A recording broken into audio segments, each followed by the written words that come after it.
All right, well, they gave it a good try. Her husband, by the way, is a Boise firefighter who is also an Olympian. So their child or children, I think, are destined to do amazing Super children. Yeah, things. a couple Yeah. great athletes. Yeah.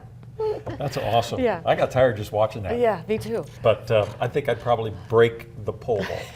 It's probably snap in half, like a little twig. Hey guys, how about this weekend snow that we've had? Hasn't it been Crazy. amazing? I love it. Yeah, so of course it's all been up in the mountains, most of it above 5,000 feet. Now what's going to happen is with the passage of this next front, we're going to be seeing snow levels drop. The air is going to start getting colder. Bogus Basin, this is since yesterday at 5 p.m. I mean, that is just tremendous. So when we tally up the 3-day totals now, this is Saturday, Sunday, and today, Bogus Basin has now had 20 inches of snow, Brundage 23, Tamarack 24, Sun Valley 11, Jackson Hole 20, and at the Boise Airport 1.19 inches of rain. That has now taken us way over the average for seasonal precipitation, which the water year officially commences right around October 1st or on October 1st. So this has just been an incredible round of storminess. And now we have another low pressure center that's going to be passing right across the region tomorrow. The question is how much moisture is going to be present as the low begins to move through, because it's now going to start tapping in to colder, drier air from the northwest. I think the periods of occasional rain is going to continue in the Treasure Valley for us this evening. And then tomorrow, as the colder air arrives, we could actually see a little burst of snow. Some snow is already taking place out there in the higher elevations of Malheur and Harney County, but we can see the possibility of some snow showers here in the Treasure Valley. Now, accumulations, if any, will generally be on the light side, but any snow on the roadways at all could cause a little bit of an issue, but we'll see how it plays out. Here's what's happening outside right now. Still mild, 42 degrees in Boise, 44 in Nampa, 45 degrees in Caldwell. We've had winds out of the east blowing ahead of this front at about 25 to 30 miles per hour throughout the day today. And you could see the extremely well-defined area of low pressure. Now just imagine as this thing spins around in a counterclockwise direction, what's it doing?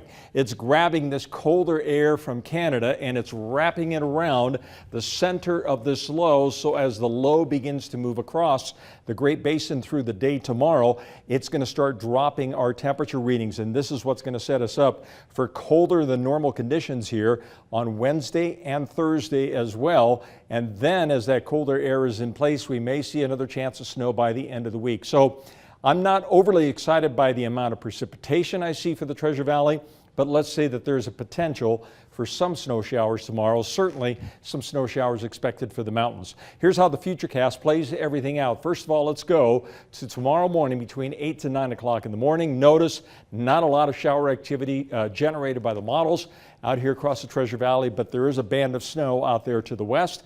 And as the low pressure center itself passes, it has the potential of generating a few snow showers for us tomorrow.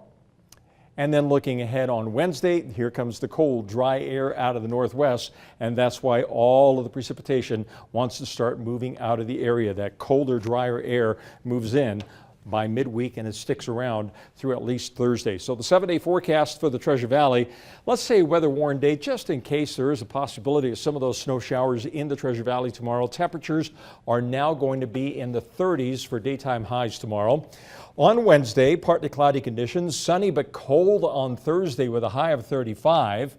Then we start seeing another round of what could be a potential for snow showers in the Treasure Valley on Friday, on Saturday.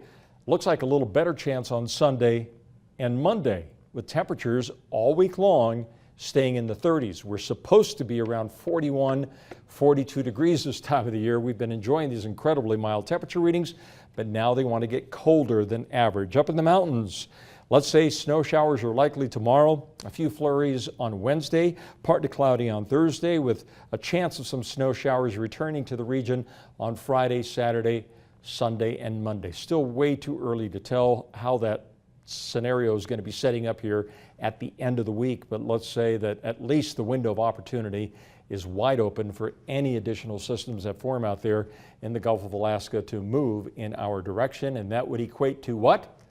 More snow in the mountains. And I which like is- how you've told us that in the past, if it stays colder, it keeps the snow in the mountains. It doesn't melt. Right. You know, it just Yeah. keeps the snowpack where it should be. The temperature readings that we've had in the 50s have been great. It's Okay. been a nice, I've had a lot of people saying, nice job, weatherman. Yeah. But when it's winter, it's supposed to be cold and things are supposed to happen a certain way in order to ensure that we have the water that we need to have when it gets extremely hot and very, very dry. So this is a nice change to see this going back to colder and more unsettled weather. Yeah, if you're happy, we're happy. I'm happy. Yeah, exactly. Okay, Roland, thank you.